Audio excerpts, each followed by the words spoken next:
Hello, Assalamu alaikum, wa rahmatullahi wa barakatuhu.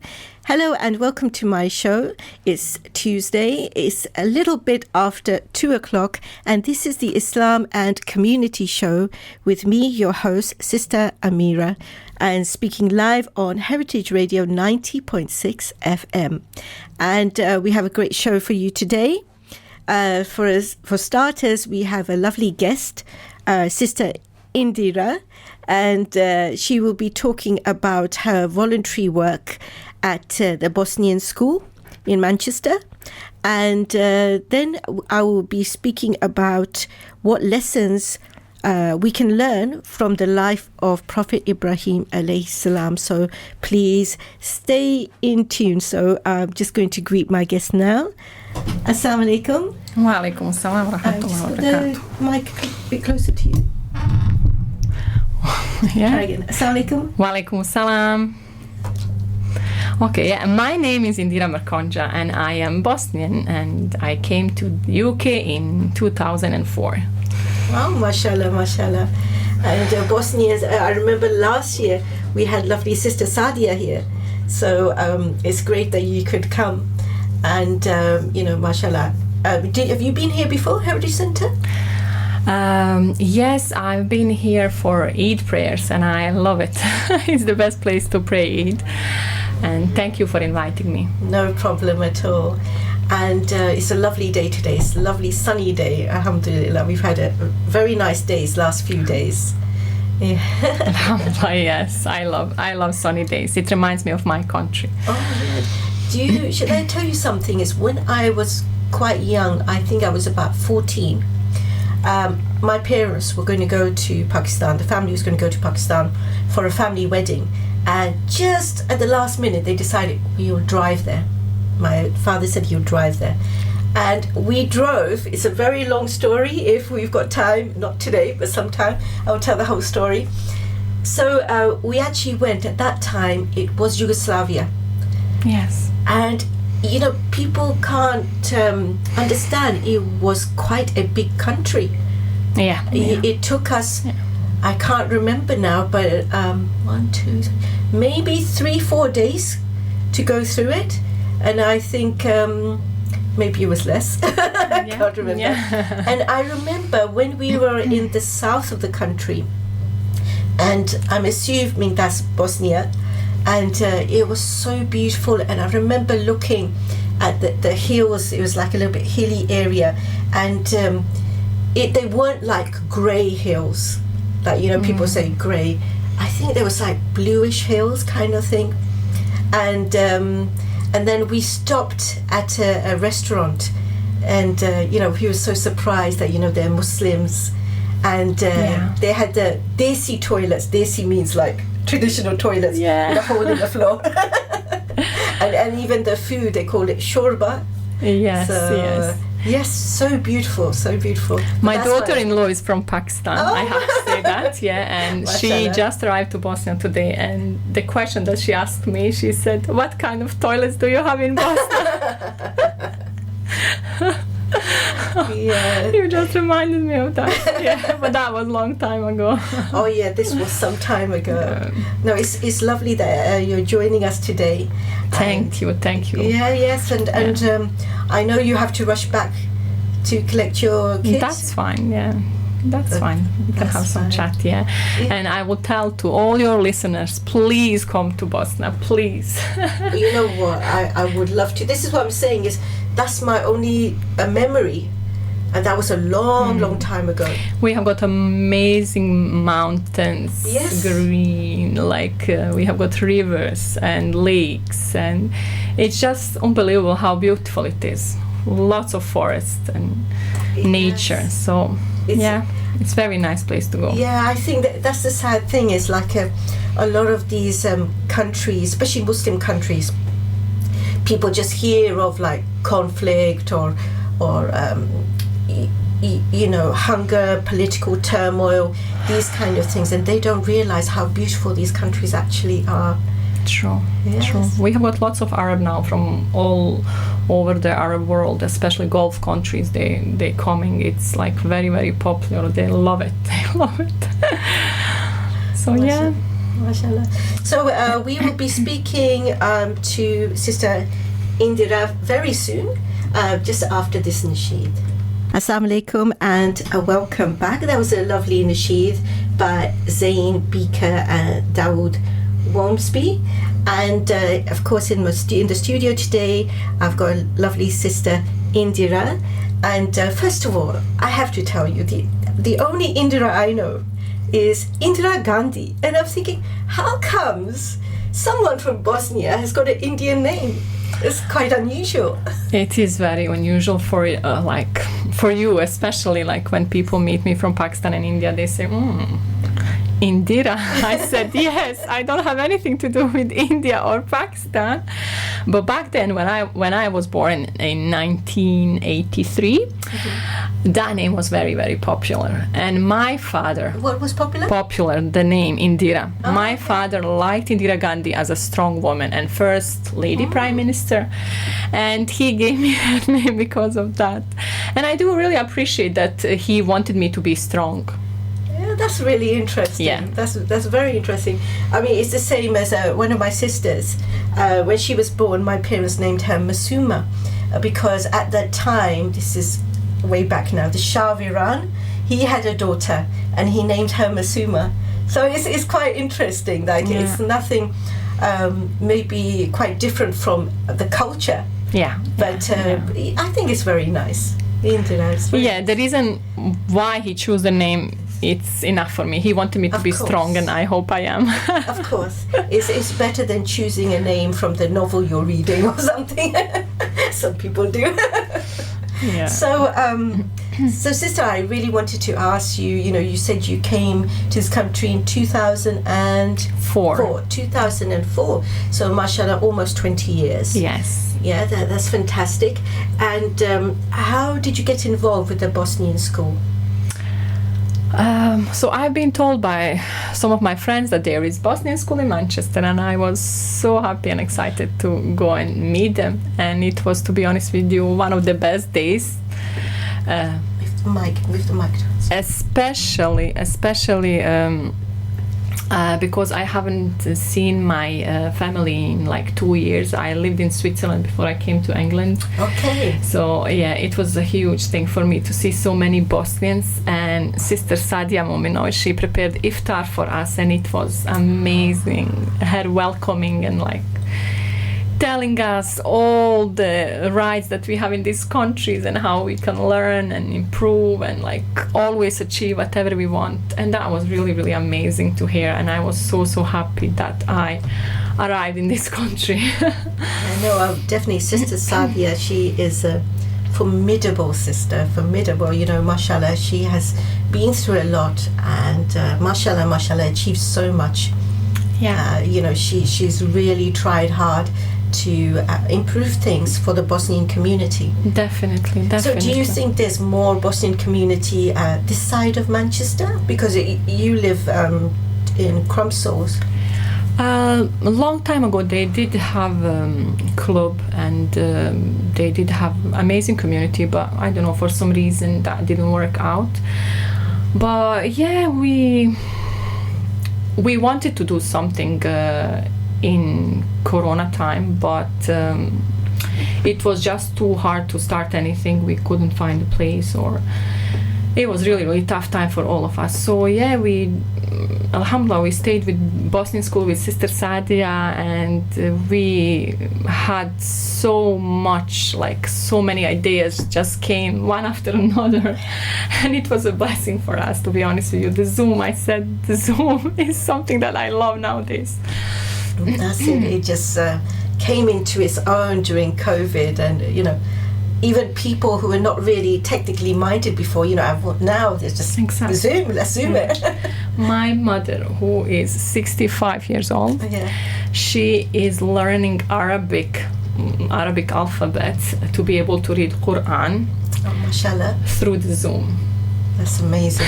It's Isn't amazing. This blessing? Truly it is, yeah. Is your mother here with you? Or No, she's in Bosnia, and she's learning from people all around the world.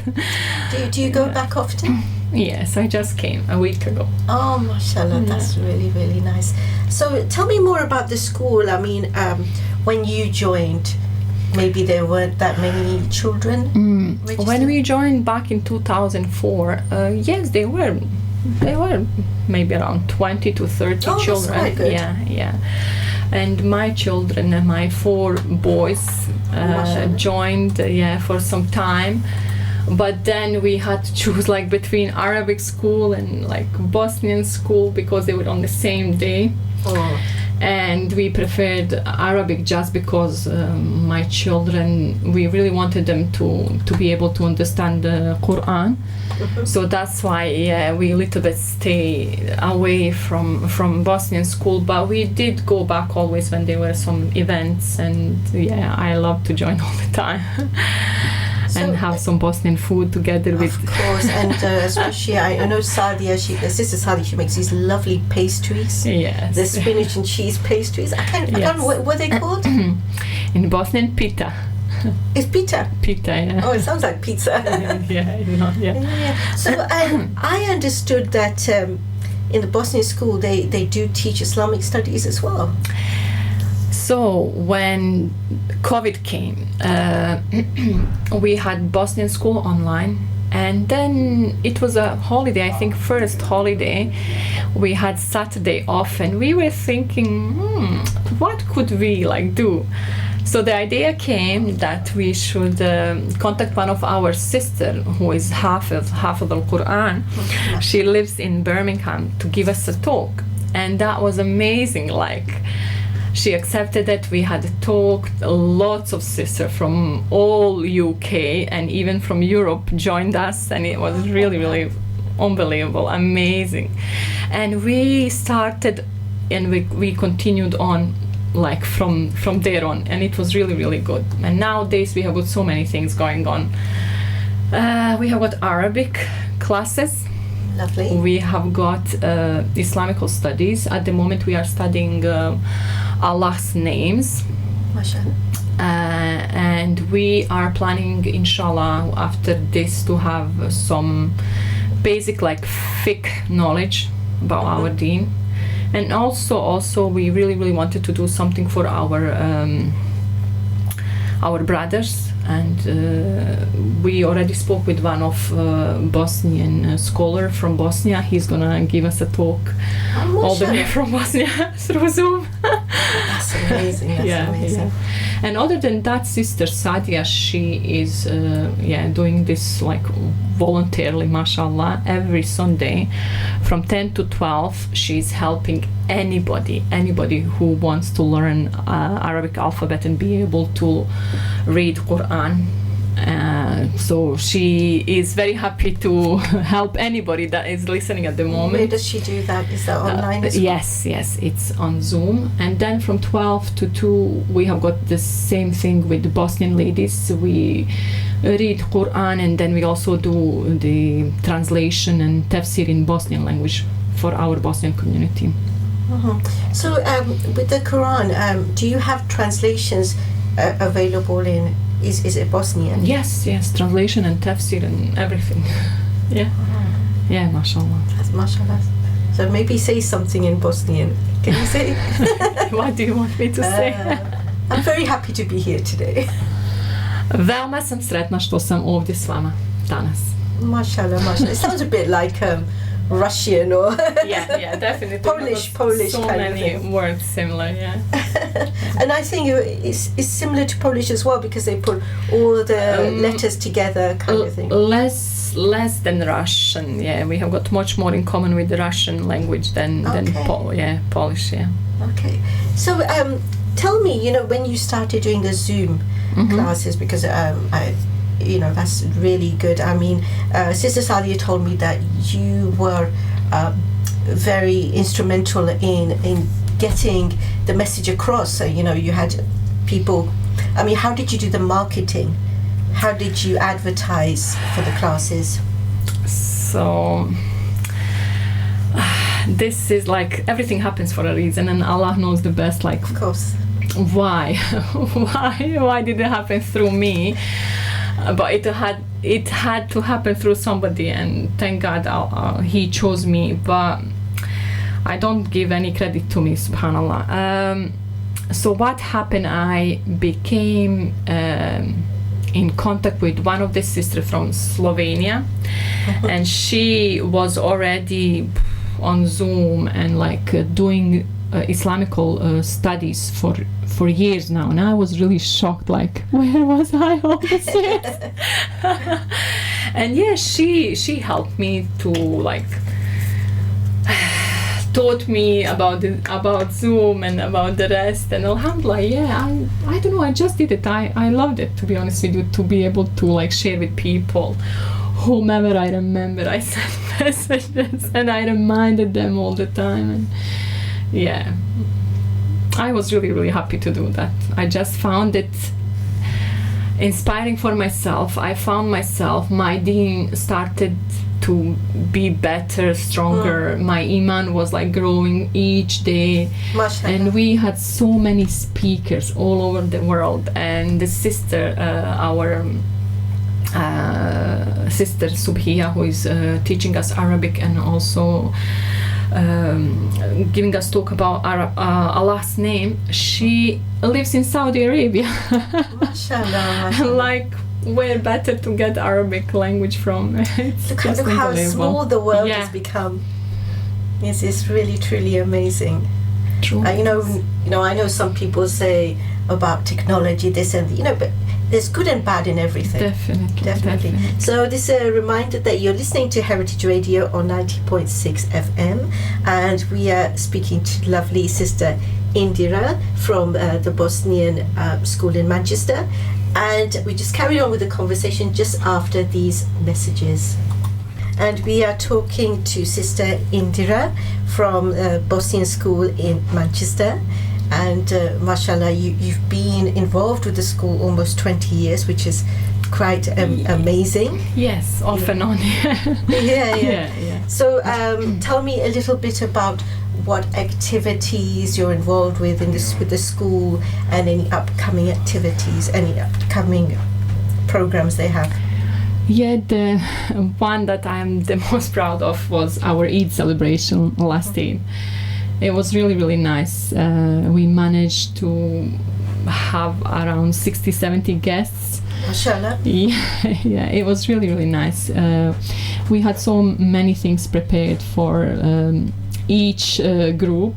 We had some things for children, for teenagers, for ladies and for men, and it was really, really nice, and also the best Bosnian food to share together, and some gifts and raffles.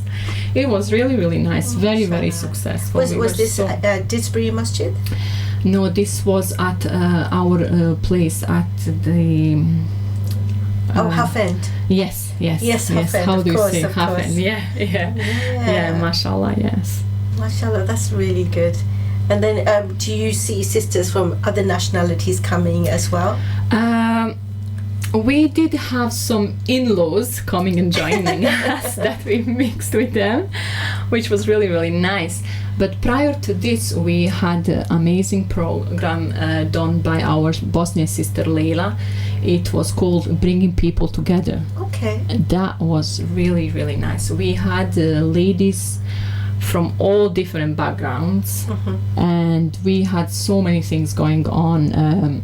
There was some basic knowledge about computing. Also, we had some healthy activities, walking in the parks. Oh yes, I heard about that one. Yeah, nutrition, and one more. We had something else. I can't remember at the moment. It was really, really good. We loved it. Yeah, yes. Mental health, well-being. Yes, yeah. Amazing. Yes, I've heard about the walks, because it was more like a walk, and also telling you a little bit about health and well-being. Yes, yeah, that's very good, and so much needed in our communities. True, especially COVID. After COVID, that was like spot on. We loved it. So many people came, and we had really, really good time, and awareness of how much we eat sweets. It was shocking. Wow. Maybe maybe some people felt I was rude. I said to the lady that she was talking to us about nutrition, I said like, are you mad not to have that much sugar? It's like telling somebody who is addicted to whatever addiction, like, stop, don't have it at all. But yeah, I can proudly say after that I lost 5 kilos. Mashallah. Yes. That's very good. Thanks to this That's very lady. good. Yeah. So tell me something about your Bosnian sweets, because I know the thing is, I do love, I've tried some of the little pastries that they have, sort of similar to baklava kind of Exactly. thing. We have got baklava, and our baklava is more like Turkish style. It's filled with walnuts, and we have got so many sweets.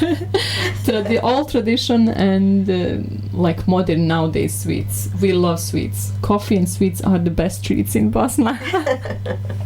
Mashallah, mashallah. And so we're talking about events coming up, and you're also going to have a special event to commemorate, subhanAllah, the massacre that happened in Srebrenica. Yes, this is going on like through the whole year, but now because all this happened 27 years ago, SubhanAllah, so 27 11 years of ago. July, yeah. And we are so grateful to this country that they really, really accepted it and wanted people to know. So there is few things going on this coming month. We will have a peace walk where we start our walk from Bosnian school, and whoever is interested can find the information on our school website. What day is that? Is that that's on 17th and then of July? Of July, and then we will have something in one of the cathedral on the 7th. Sorry, repeat that. Cathedral. How do you say a cathedral? Like a church. Cathedral. Cathedral. Oh my God! I am saying it in Bosnian. Where we will. Actually, we are just joining, and it is embarrassing to say that, but yes, other people are doing this for us. It's called Northwest. They are organizing it. Is this at the Manchester Cathedral? The one in town? I will have to go back and see what exactly is it happening. Okay, but the information is all on your website? Yes, yeah. Yes. Bosnian School and Society of Manchester. And so what are your visions for the school? How would you like it to grow and develop, kind of thing? I really don't know where to start from, but what we desperately need is to have our own place. However it's small or big or whatever, like we would really, really love to have Bosnian school. Yes. A place where we can teach our children, where we can see each other, where we can use it for many different reasons. And I hope that one day, somehow, with Allah's will, Inshallah, we will be able to have it. We will find some good people to sponsor us, to fund us when Allah wants. Yeah, inshallah, of course, Yeah. of course. Yeah. Yeah. We definitely need something like this. So we, when we have a school, it's like a school time is from 10 to 12, and this is a city council helped us for this. But then, like when we have got our activities like aid, we have to like rent a place, pay for the rent, and it's nice still, but it's not yours. Like you cannot prepare it day before. You can't do it. It's like a rush it. I understand. Yeah, we can't put even enough decoration, and it's not yours. I understand, yeah. Inshallah. If anyone's out there listening, then do get in touch. This is a really worthwhile project and something that's much needed in the community. Truly. We had, especially- especially Sister Sadia, she had amazing dreams. She really wanted us to have even our mosque and bring Bosnian imam from Bosnia to help our people. Whenever somebody dies, like we have to go through Disbury Mosque or Heritage or like our mosque in our areas. We don't have our own, and like some people want their family members to be sent to Bosnia, and it's a struggle. Like we have to contact so many different communities to be able to send our loved ones back to our country, because we don't have our mosque here. I understand. So how big is the Bosnian community here? I am not sure, but I think around 100 families in Great Manchester. Well, mashallah, Yeah. that's quite a lot. Yeah. That really is quite a lot. So if you could achieve something like that, your own place, your own masjid. That would be amazing. That's what we really wish for. But maybe, inshallah, with Allah help. One thing I'd like to say is that, as Muslims, of course, we have to learn. It's good to learn Arabic, learn how to read the Quran and Islamic studies. But at the same time, it's very good to carry on the culture and teach it to the young people. Exactly. We do this. We have got few events through the year that are connected to our country, of like Independence Day and. Oh, when is Independence Day? Independence Day. If Sadia listens to me now, she's gonna kill me. Sometime during the year. Definitely. I cannot That's go wrong okay. with that. Oh my God, they will kill me. But I have to say, I left Bosnia very young, so please don't mind. It's all right. It's okay. Yeah, we had it, I think, like 2-3 months ago, where our ambassador came, Okay. where mayor from Manchester came. Adi Berner? No. Khan, Mr. Khan, what is he? Goodness me. Afzal Khan. Yes. MP. Oh my God, I am trying to reach for high. And it Maybe next time you'll have Adi Berner as well. inshallah, possibly. And it was really nice doing something, as you said, for our country and talking about our tradition, and we really wanted our children to wear Bosnian like clothes, and I've seen the pictures. I've seen the pictures on the website. Yes, That all the children yes. dressed up and they look Yes. lovely. Yes, this is Bosnian traditional clothes. Really like strange kind of, I don't know, skirts, but joining at the end, around the ankles. It's Oh. really unusual. Oh, mashallah, My it's mother very nice. used to wear it. But beautiful, yeah, definitely. No. So I hope, inshallah, the school goes from strength to strength. Ameen. And I hope that, inshallah, you find your own place, or things are made easier for the community. And also, may Allah accept all your and everybody else's efforts, all the volunteers involved. Because I know it's a lot of hard work. Definitely it is, and I cannot give any credit to myself, to be honest with you. Whatever I did it from my home, but yeah, we have got, mashallah, so many sisters and brothers that really want to help. And I must say that last Eid and our program for last Eid, it was amazing, and it really showed us that we can do this, So with little effort from inshallah, everybody. for next Eid, you're having something planned. Inshallah, we will have, sadly, because we don't have our place, and it is expensive to rent, so we decided, inshallah, we pray to God it is gonna be nice weather. Inshallah. We will have our inshallah event in the park, Lovely. which is nice. Lovely. It's always nice. Yeah. I think it will be around about 10th of July, Yes. something like Yeah. this. Yeah. So, Jazakallah khair for coming in today. Thank you for really having me. appreciated it. Thank And you it's, for having me. you're so lovely. I could sit and talk all day. Me too, you are so lovely.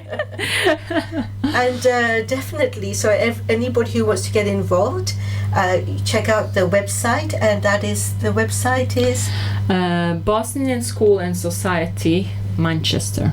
Okay, that's brilliant.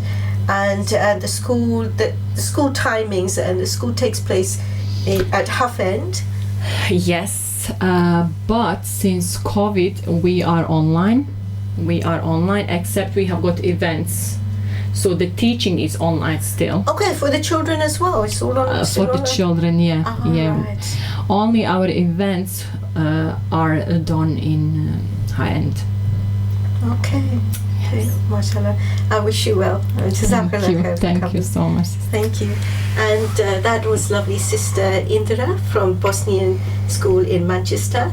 And after the news, I'll be talking about what lessons we can learn from the life of Prophet Ibrahim alayhi salam. So please stay tuned. Mashallah, there's so many sisters out there who are volunteering and dedicated, and may Allah bless all of the sisters involved in community work and accept their deeds. And I hope that the Bosnian school goes from strength to strength.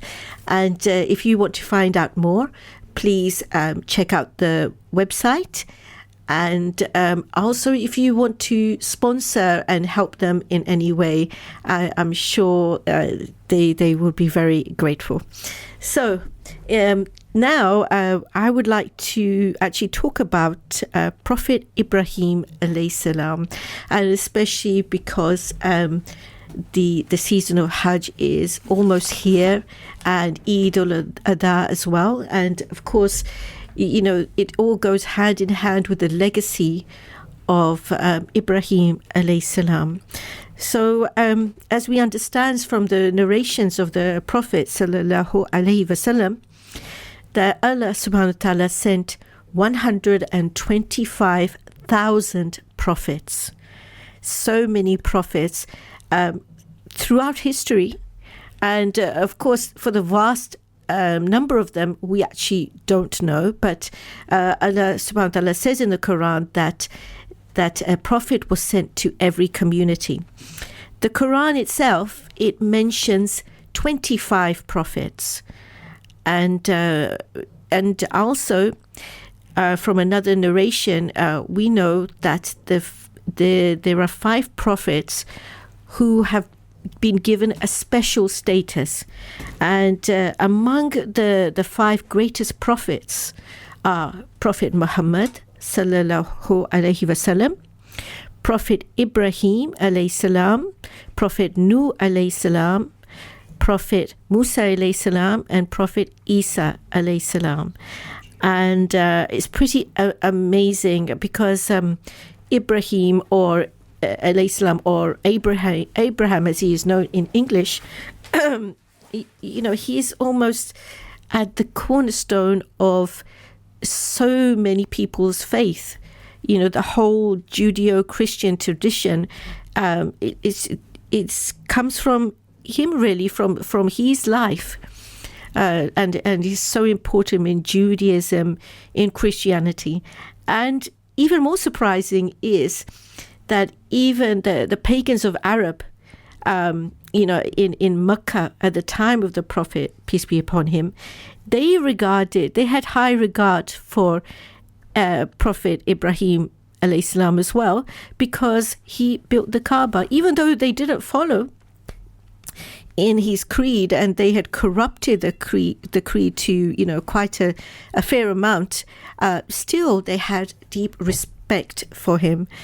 Prophet Ibrahim alayhi salam, he is known as the Khalil of Allah subhanahu wa ta'ala, and Khalil means like best friend. And Allah subhanahu wa ta'ala can have many best friends, as many as he wishes. And the Prophet Muhammad, peace be upon him, he was also Khalil of Allah. And also Prophet Muhammad sallallahu alayhi wasallam said that he is most similar to Prophet Ibrahim alayhi salam. So we're going to learn today what made Ibrahim alayhi salam so special that Allah says in the Quran that he sent salam on Ibrahim, Prophet Ibrahim.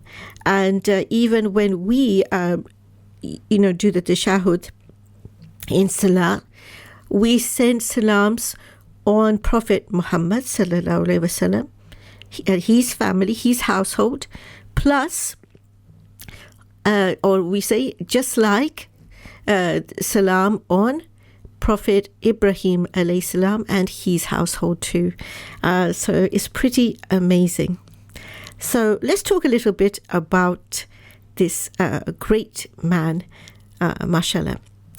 Prophet Ibrahim alayhi salam was actually born in Iraq. And he was born at a time when the people, they worshipped idols. They worshipped idols of stone, made of stone and or wood. And not only that, they worshipped their handmade idols. They worshipped the signs in the heavens. They worshipped stars, moons, the sun, and even they worshipped people in authority like kings. And we'll be talking about that very soon.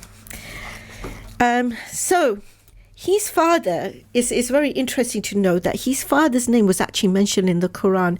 And it's interesting, I was thinking about that how comes his name is mentioned when a lot of people, who done quite important things, like there was a man who was in the household of Pharaoh, and he was a believer, but he's not mentioned.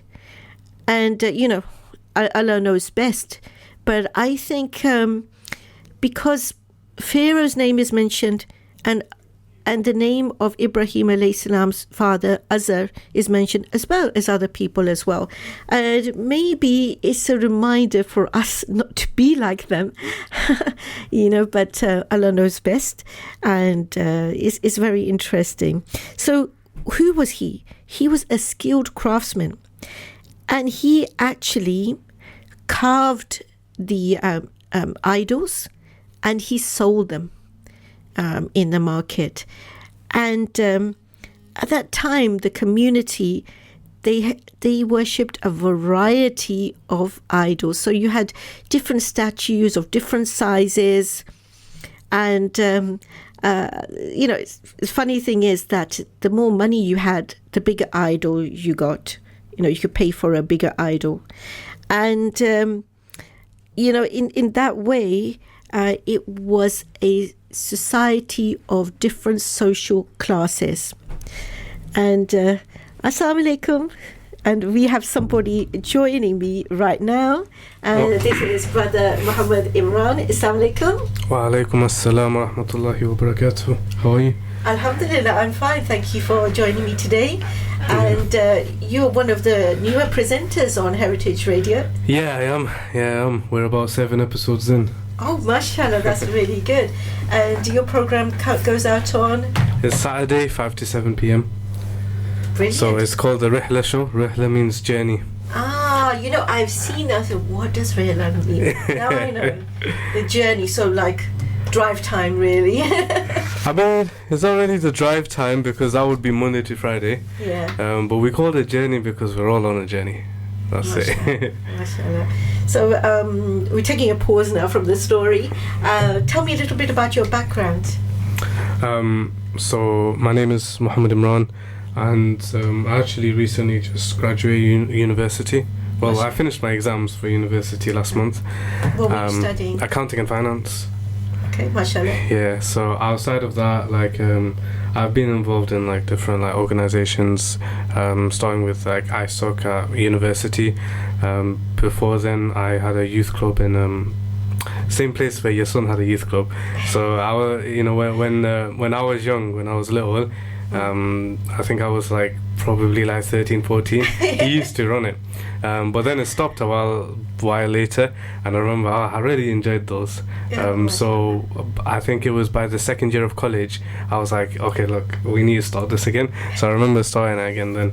But yeah, right now I have a podcast called After School Dawah, and that's been running for the last 2 years, alhamdulillah.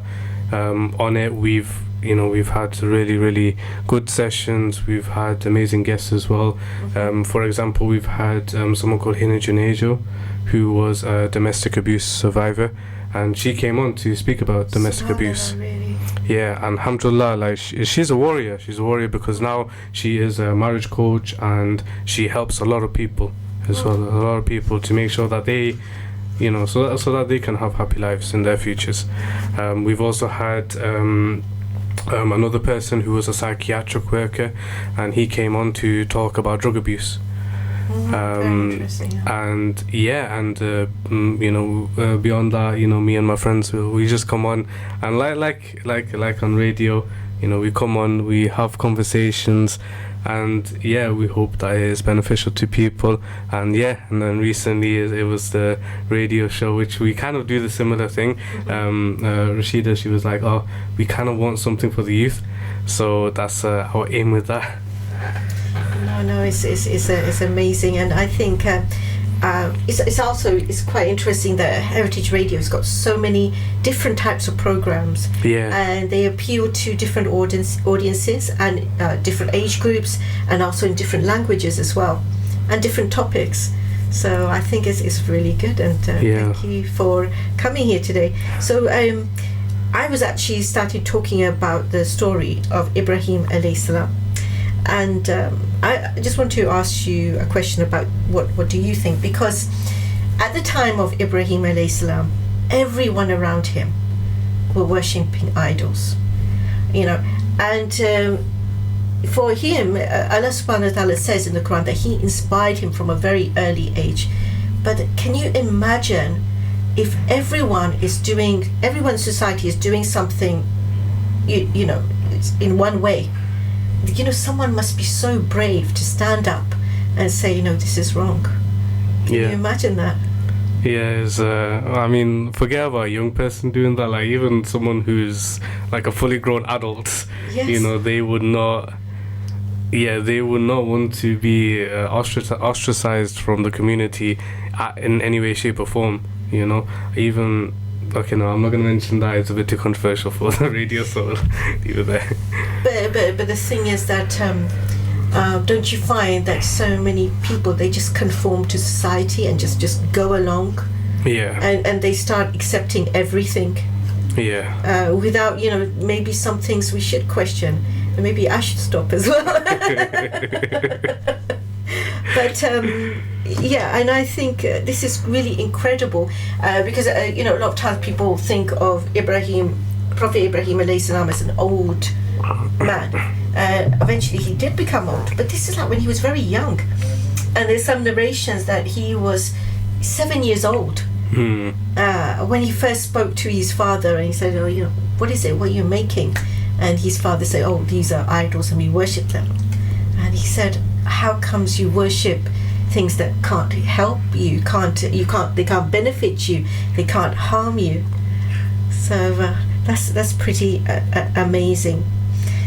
And so I think also Allah subhanahu wa ta'ala shows in the Quran the close relationship Ibrahim alayhi salam had with his father. I mean, it was very open, and they could actually talk about these things. What do you think about, because you've worked with youth, what do you think about society now, and especially in our community? Do you think children are able to be open with their parents? It's funny because, like, from what you know, from the story you told me as well, it reminds me of my little brother. So if I were to compare myself and my older siblings, the older ones, to my younger brother, so he is 12 years old. He's 12 years old now. It was his birthday 2 days ago. And he is so open with my dad, and the thing is, right, he will ask my dad questions that I'm 100% sure other people will be like, you're brave. Like, I would never do that. And I know for a fact, like I was never as open with my dad as he was. And definitely I think a big contributing factor to that was the approach my dad took with him, you know. So, you know, obviously on one side it was like, you know, my dad's older, so he's a bit more docile than he was like when I was younger. He'd have a lot more energy so, you know, he'd get more riled up, whereas with Umar, you know, it was like, you know, even if he's a bit outrageous, my dad's you know, over 50 now, and he's like, he can't be bothered he can't be bothered dealing with it. So, you know, like, one thing though, so when Umar asks questions, my dad, he will answer him as if he is an adult. Mashallah. Yeah. That's really, really good. Because, you know, especially in Islam, because a person actually becomes an adult when they hit puberty, really. Yeah. And they are considered an adult. Yeah, 100%. And even all the religious obligations, the obligations to them now, they have to do it. Yeah. So do you think that's true for most people? 100%. I say, like, even like you asked me about the youth I worked with. Yes. Now, the youth circle we did when I was in college, I remember it was, you know, the range was between, you know, we had someone as young as 9 and people as old as 15 who used to come. Now, I remember, you know, we had a series. It was the why series. Why should you worship Allah? Why should you pray? Because so often, you know, our parents, they'll be like, oh, pray 5 times a day, fast, etc. But we don't really talk about the whys. Now, when I was, you know, talking to them, you know, and I was like, okay, this is why we do this, right?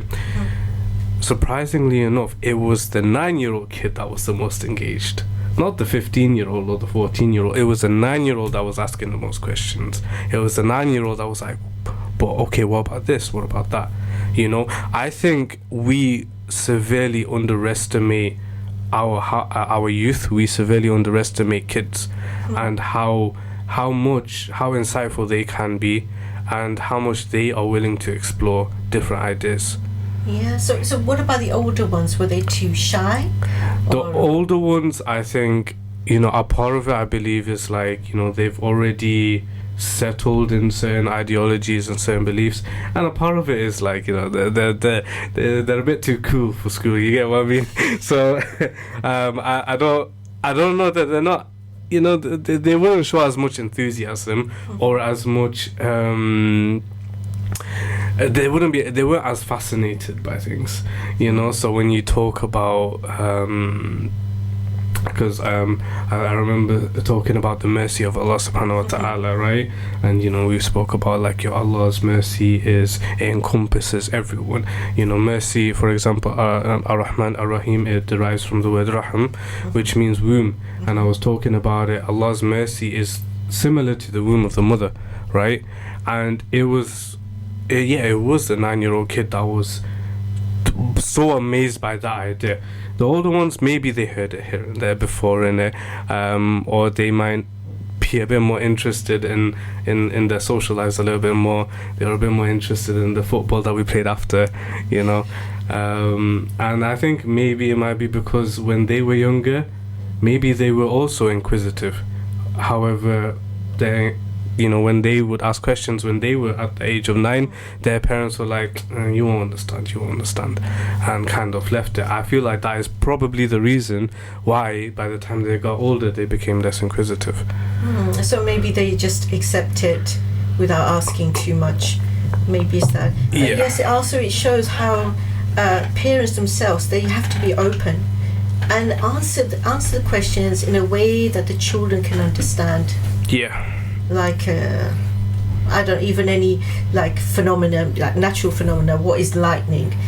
I'll answer it in a way that children can understand, rather than really getting into the depths of the science and everything. Yeah. So Ibrahim alayhi salam, you know, he had a very close relationship with his father, and he was very respectful. But he did question, and you know, there's some really funny. You know, there's interesting narrations. It says that he used to play with the idols. He used to ride on their backs, and then once his father sent him to market to sell the idols, so he said okay. He took them along He went up to the market and he's saying to everyone, okay, who wants to buy these idols that don't benefit or harm anyone? His father was annoyed. It's very incredible. Wow. But it's like you said, that people underestimate children. They are clever, and we should give them credit. And at the same time, we can learn a lot from them as well. Yeah, 100%. It's just they need the right environment to sort of flourish. Yeah.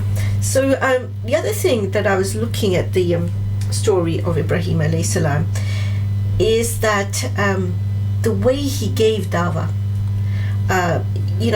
very simply, and we're using wise words. Like quite a lot of the times, is the phrase is repeated in the Quran that he keeps saying that, how comes you worship something that doesn't benefit you and doesn't harm you? And it's just simple. Yeah.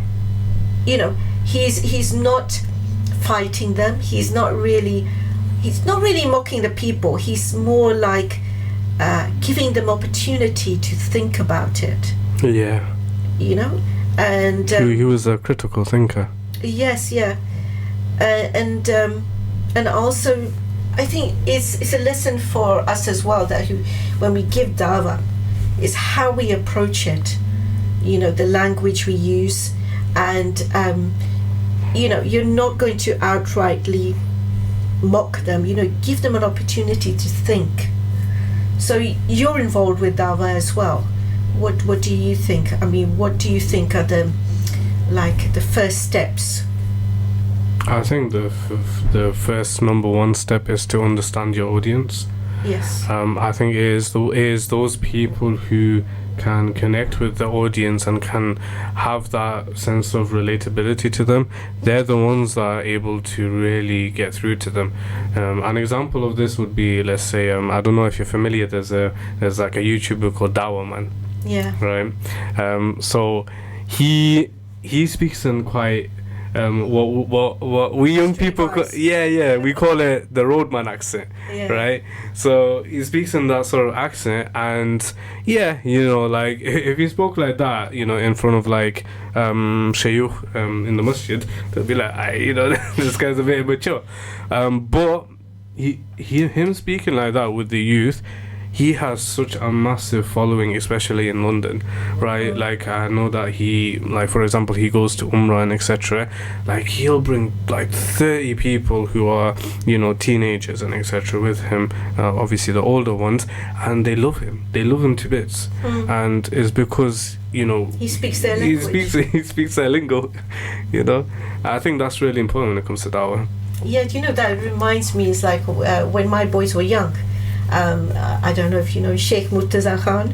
Mm-hmm. So sometimes they say, "Oh, Mum, listen to this lecture," kind of thing, and I was like, "Oh, he's a bit harsh." And I honestly, I think he's softened over the years, but I thought I was a bit sort of surprised at the way he's talking, but my boys loved it because it felt like he was talking directly to them.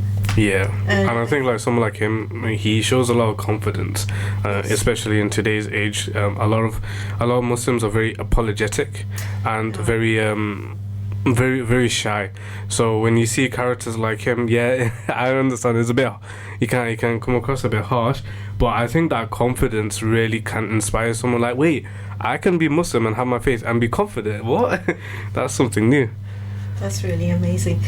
So you're listening to Heritage Radio 90.6 FM, and I have my special guest Muhammad Imran, who is also a presenter on Heritage Radio on Saturdays 5 to 7, and we're just going to take a short break and we will be right back. Segment of the show is Muhammad Imran. He is a graduate and he's also a fellow radio presenter on Heritage Radio with his own show running on Saturdays 5 to 7 p.m. And we were just looking at the story of Prophet Ibrahim alayhi salam, and the amazing fact that he saw people doing wrong in society, and but he didn't follow the masses. he didn't conform to society. Rather, mashallah, he was so brave and so confident that he spoke to them about about the error of their ways, but in a very, very wise, using wise words, and he was very eloquent. So I just wanted to ask you, Imran, that just as Ibrahim, he started at a very young age, and 7 years old and going into like teenage years, calling people back to calling people back to Allah, and showing them that, the correct understanding of the deen kind of thing. So what do you think? What about children today? How aware are they? How confident are they to talk about Islam with their friends at school or with other people? What do you think? I think, firstly, I feel like in our communities we've sort of developed this mindset of, leave all of that to the ulama. Leave it to the ulama. You as a layman should never speak a word about dawah. Really? Yeah, and a lot of people have that mindset, and a lot of people that mindset is really instilled in them. There's been so many times I've seen it, in so many different WhatsApp group chats or even in person and stuff in it, where someone may even attempt to give some sort of Islamic advice that they have learnt, and then other people will be like, wait, are you a scholar though? I think there's a difference between giving advice, which you definitely need to be sure that you've got your facts correct, but rather giving dawah as telling people about Islam, telling people about Allah, that Allah is merciful, He cares for us, that Allah created everything, and helping people to sort of question, for instance, say in school, say if there's a teenager and he has friends and they don't believe in God, and how would he approach you? Would he just go along, okay, to you your religion, to me mine, or would he try to convince them? What have you seen? From my opinion, okay, I mean, when I was younger, for example, when I was in primary school, high school, I went to an Islamic high school, so that wouldn't count. But I would say that for me, when I was in primary school, I already felt very alienated anyway in the first place. In primary school? Yeah, in primary school. Why was that then? So I went to a Catholic school. Oh, okay. Understand that now. Yeah. So, and as a kid, especially as a kid, you really want to fit in. That's your main priority is fitting in and making friends. So you don't want to do things that would make you different from other people. Yes. This is the social conformity that we were talking about. Yeah, 100%. So, and I think it's very similar to a lot of people. They would not want to risk their own social standing when it comes to that. When I went to college as well, so I went to Parswood sixth form, right, which is mixed. It's a public school, and I'd say there were so many Muslims there who, as we call it, coconuts. Yes, as in, yeah. We did back in the time as well. Oh, was it? Okay, that's interesting. And yeah, so for them, I'd say there were people who were in Islamic schools, and by the time they went to college and university, they became, like we said, coconuts, because they wanted to fit in, and the media and sort of the society around them made it seem like, okay, me talking about Islam is not really going to benefit me socially, and especially in the West, even just the idea of religion, the idea of God and etc. is something that is slowly being taken away, and it's so slowly being seen as something that is more it's the people who are less educated who are more religious. That's sort of the impression you kind of get, like, oh, science, if you believe in science then you can't believe in God. So when you have the impression, so then there are some Muslims who either they themselves they're not very strong in their faith because they didn't learn much about it, they weren't really exposed to it, or they kept it secret from other people. They wouldn't really ever let that show. I know so many people in college who would outside of college they'd pray their 5 daily prayers, but in college they wouldn't pray because they had the fear of, what if someone sees me? They wouldn't do wudu in the bathrooms because, man, what if someone sees me put my foot in the bathroom? Well, what am I gonna do? So people had that fear. Yeah, I'm sorry, what was the question? No, it's understandable. I mean, of course, in nowadays, it's very sad that religion is either demonized or considered a joke. And a lot of people think they're forward thinking because they're atheists. Yeah, exactly. Yeah. Done with religion. It's very sad. And the other thing that you touched on is also very important. That's knowledge. Because I remember myself when I was growing up, and of course at home we learned how to pray and read Quran, but it's because Imran, you seem to be getting shorter and shorter. It just collapsed. But I didn't have enough knowledge to speak to people. And when I say speak to people or give dawah, it's that kind of thing, to have the confidence to pray in school. Maybe you don't say anything, but just to pray in school, or just give charity and just say our religion encourages us to help others, and I think over the years things have changed for me. Definitely I've become more confident and I couldn't care less what people say. But I understand, especially nowadays, young people have so much pressure from all sides.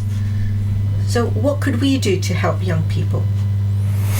I think firstly is we need to really start looking at things in a different way. I think there's, like, for example, in mosque and etc., there's so much of a focus on this sort of individualistic mindset of okay, as a Muslim you need to you need to fulfill your obligations, pray 5 times a day, learn Quran, become a hafiz. A lot of parents want their kids to, but very rarely, and even during khutbahs and stuff, it's always about you, it's always about the individual.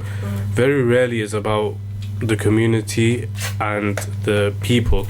And the thing is, at the end of the day, Allah subhanahu wa ta'ala, He created us as social creatures. Yes. And we need each other, and I think that's really important.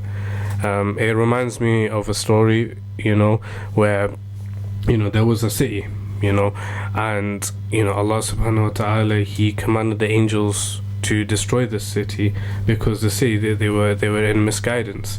And the angels, when they went to that city, they said, oh, but there's this one person who's praying, who's doing everything that they need to be doing, essentially he was that ideal Muslim that every khutbah would talk about. But then Allah subhanahu wa ta'ala told the angels, start with that person. Yes. Why? Because that person never shared it with anyone. He was by himself with it. And I feel like the reason why the youth isn't confident is because they're by themselves. They don't have each other, and we're not. I don't think the older generations are encouraging that sort of community of networking and etc. And I think that's kind of like that. That's probably the most important thing. Yeah, and I think of course COVID didn't help that. 100%. Yeah.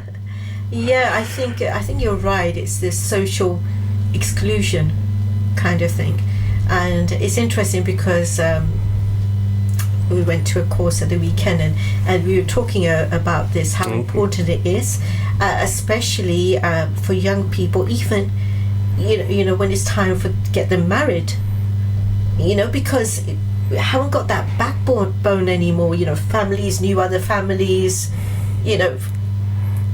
children, they were encouraged to sit with others, and everyone knew each other. Yeah. And although it's coming back, it's very slow, and I think we need to encourage that.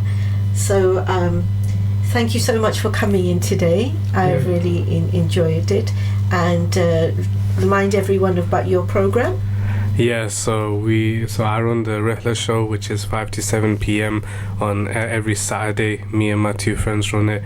It's primarily for the youth, but I encourage parents especially to come on, because it's very insightful, and I hope it's beneficial, inshallah. Inshallah. And Jazakallah khair for listening today. Inshallah, next week. Can I mention the podcast? Yeah, of course. Go on, carry on. Yeah. Also, we run a podcast called After School Dawah. You can search it on our Instagram is @AfterSchoolDawah, and the podcast is available on YouTube, Spotify, iTunes, Apple Podcasts, Google Podcasts, and pretty much any podcasting platform is there. That's amazing. So please do support us and give us a follow, share, and etc. Mashallah. Yes, definitely. And Jazakallah khair for tuning in today. Inshallah, next week I hope to have another guest and carry on with the amazing story of Prophet Ibrahim alayhi salam. Thank you for listening. Stay well and keep me in your du'as. Until next time, Assalamu alaikum wa rahmatullahi wa barakatuh.